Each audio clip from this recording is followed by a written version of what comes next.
Welcome back to Athens. Reggie Chatman alongside UJ insider Radi Nabulsi ahead of Georgia versus Tennessee week. They're heading out to Neyland Stadium, a place where the Volunteers have won their last 14 straight games.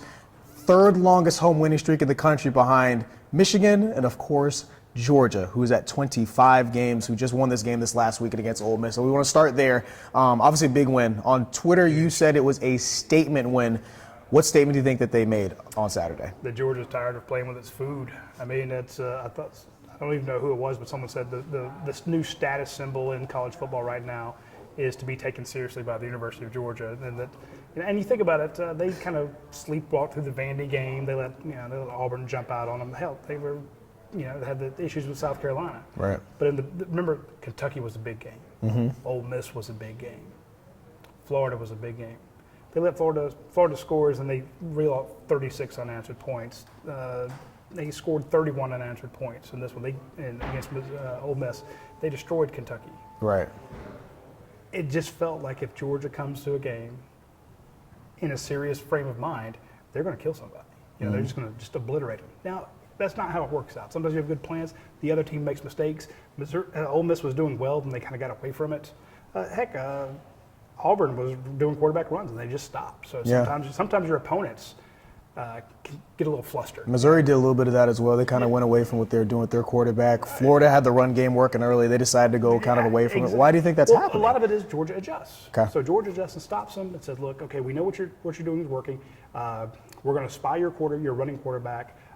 They baited Ole Miss into a throw. Ole Miss loved having a one-on-one at the top, on the wide part of the field. And every time they saw that with Dylan Everett, they just threw at him. Right.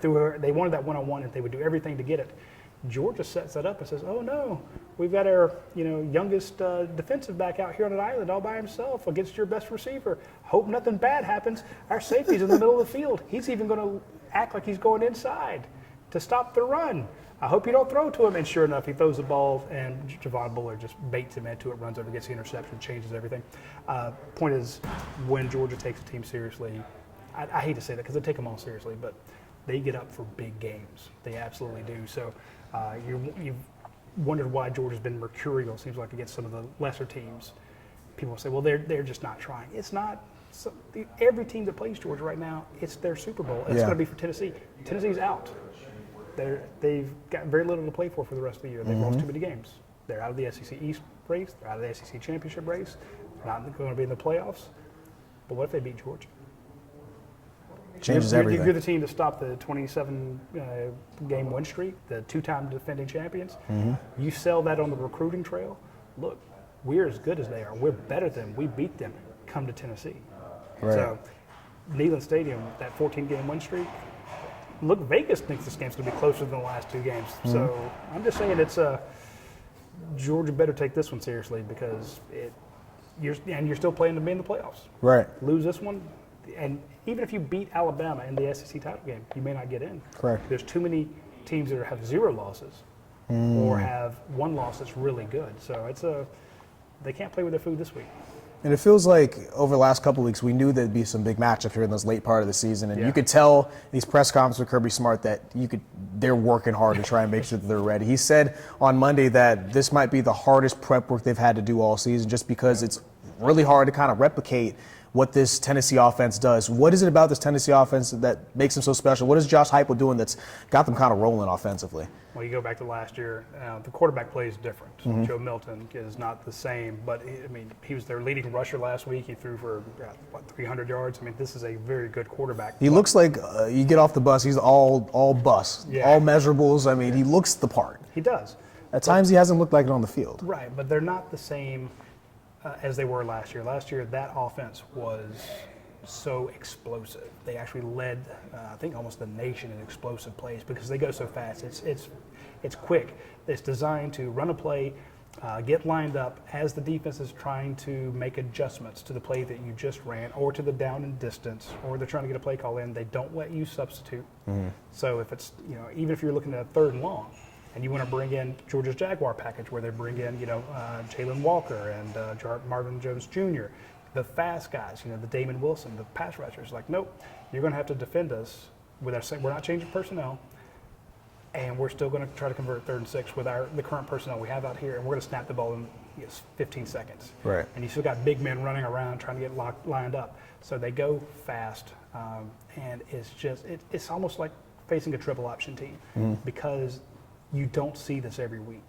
And I know for a fact that Kirby worked on it a lot in the spring. They worked on teams that run tempo. They've worked on it in other periods. I won't say that they have a Tennessee period, but they have a tempo period because it's very effective to catch a team and you get them in mismatches. So that's exactly what they're going to try to do this week is go fast. And we asked Michael Williams, what do you remember last year? It was so fast. he made no bones about it. It's like, what's the one thing he remembers? How fast they go. And you get exhausted. Right. Exhausted people make mistakes. It's interesting because they're 7-3 on the season, 3-3 in SEC play. All the ones that have been at home. Those losses all have been on the road. They're pretty good defensively as well. They didn't play super well against Missouri this last week, but top two? The first half. Yeah. The second half was completely different. Completely different. Top 2 in the SEC in sacks per game. We asked plenty of questions about them on the defensive line. What are they doing defensively that kind of makes them, I guess, maybe a challenge for Georgia this weekend? They get home. They get penetration. They get through your line. And here's the thing: they're doing it with. It's not like they're sending 5, 6, 7 guys. It's with their men up front. And that was the number one issue they had last year. That's great offense, putting up crazy numbers, but their defense was atrocious. This year, one of the biggest surprise storylines in the SEC was Tennessee's got a defense. Playing real Tennessee defense. has a great defense. Tennessee has a great defensive front, and people are just stunned. So that's been their story now. Now, Missouri gashed them. It was 13-7 at the half. You're only down 1 score. And then Missouri comes out and runs up 23 points, in a row there. So it will be good on good because what does Georgia have? A phenomenal offensive line. Now, when you talk about the top teams that, getting pressure, getting sacks, and tackles for loss, that's Ole Miss. Mm-hmm. I've very seldom seen a quarterback as clean as Carson Beck was last Saturday night. He actually said in the postgame, "Oh, well, I got a little dirty because I was sliding," because he took off and ran a few times. Right. But think about it. You got Amarius Mims back last week. This is a top 15 offensive player. A top 15 draft pick. He might be the number 1 offensive tackle taken in the draft. He's an absolute monster. Xavier Truss, who did such a great job for him, goes over and plays left tackle, giving Ernest Green a breather. Then Ernest Green comes back in, and Truss goes back over to the other side. And then Mims gets a breather. And then Truss goes out, and he gets a breather. And then they're switching guys at that left guard spot. And then, of course, you've got a 5-star at right guard and the Cedric Van Pran, who's played, started 40 games for Georgia. In other words, most teams would love to have 5 great offensive linemen. Georgia's got 7. Yeah. And you're able to rotate them like you do your backs. Dejan Edwards has had a few carries. He might be a little tired. Let's put in Kendall Milton. Oh, Kendall Milton looks a little tired. He looks a little winded. Let's take him out. You see that rotation in backs all the time, but you never see the offensive line rotate. Especially in college football. Georgia's rotating their offensive line. So when those guys do 20 plays and they come out, the next guy goes in. He's like, well, hey, I'm fighting for more playing time, but I'm here to. I'm not gonna be the one who gives up a sack on my quarterback. Right. Because there's a guy who I'm splitting time with already who could take my job. But just the idea is like, look, I feel great. I'm not exhausted at all. So let me put these guys in the dirt. So it's going to be good on good. Great defensive front versus a great offensive line. I think it's been really exciting, just the environment as well. Neyland Stadium, I got to go back in 2021, and I was super impressed with what it looks like there. And like you said, when Georgia comes to town, it is a school Super Bowl. So much so, Dolly Parton was going to be there this upcoming weekend. Asked Kirby Smart this week if he knows who Dolly Parton is. He does. So he doesn't know who was it, Miley Cyrus was a couple weeks ago. Didn't know who that was. Dolly Parton, I guess, makes more sense. But that environment at Neyland Stadium, what is it, in your opinion, that makes it so special? 101,000 plus people there, and obviously they care a lot about this game. Yeah, I think a former Georgia, I think it was Tate Ratliff, said it's one of the toughest places to play, and he got a lot of grief from within this building about it. But it's true. I've been doing this for a long time, and I'll tell you, if you go to Neyland Stadium, it is different. It is loud. I've actually been in the stands there. I did it one year for the Tennessee-Florida game, and it's straight up. Yes. And you get vertigo when you walk up there, and it's all the sound is concentrated right there. There's not an open end of the stadium for all the sound to go out. Plus, it's over 100,000 people. So it's one of the biggest stadiums in the nation, which makes it one of the biggest stadiums in the world. Correct. For any sporting event. And I always tell Georgia fans when they call the dogs, it's loud, and then they kind of, at the end when they all start barking, that's not loud. Right. You're barking. And everyone does it differently. Right. You know, but you hear Arkansas when they call the Hogs that woo, so it's loud, okay? When everyone is singing Rocky Top, Oh, it's different. everyone's singing the exact same words, the exact same time. It reverberates around that stadium, and there's no place for the sound to go. So it does sound ridiculous up there. And if Georgia goes in and the game's close, it's going to stay loud.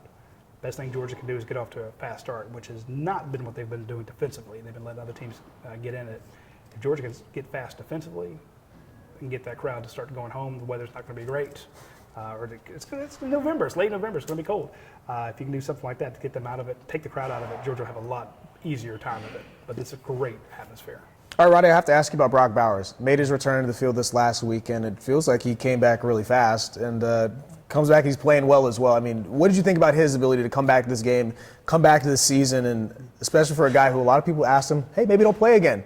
Yeah. Look towards the NFL. Yeah, that obviously didn't make him very happy. Yeah, he was ticked off. He had some potential agents reach out to him saying, look, I'd love to represent you, but I really think you shouldn't play the rest of the year. And that made him angry. Yeah. Now, here's the thing. I was reading on ESPN.com, one of our fellow writers, he said, spoke to a doctor. The doctor said for the tightrope surgery, the average healing time or recovery time is 4 to 6 weeks. Brock Bowers missed 2 games. Yeah. Now, there's a bye week in there. Still. He missed 2 games. So that's just, heck, Ladd McConkey missed more. So, and now you have both of those 2 guys together, and you see what a pressure it puts on a safety, on an outside linebacker, on a cornerback, a nickel, when those 2 guys are on the same side of the field. And so you watch the safety shade over. It's like, well, do you have the short route or do you have the long route? Because one of them's going to be open. One of them's going to get in the spot where, in the zone, you pick it apart, playing man under, they can beat that too.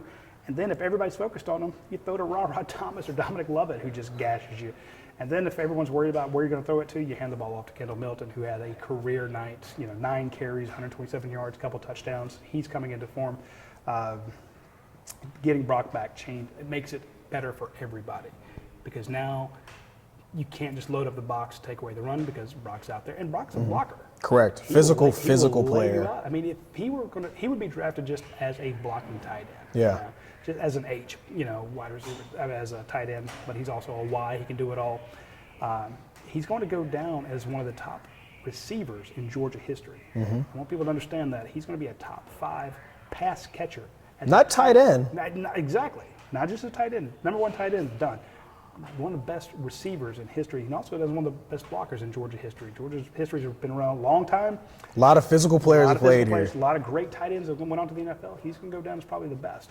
And getting him back, you stress a defense, not just trying to stop him, but as you commit your resources to covering him, to watching him, to taking him on at the line of scrimmage. That leaves Dominic to cook. That leaves, you saw Ladd McConkey get open and do what he did in the open field.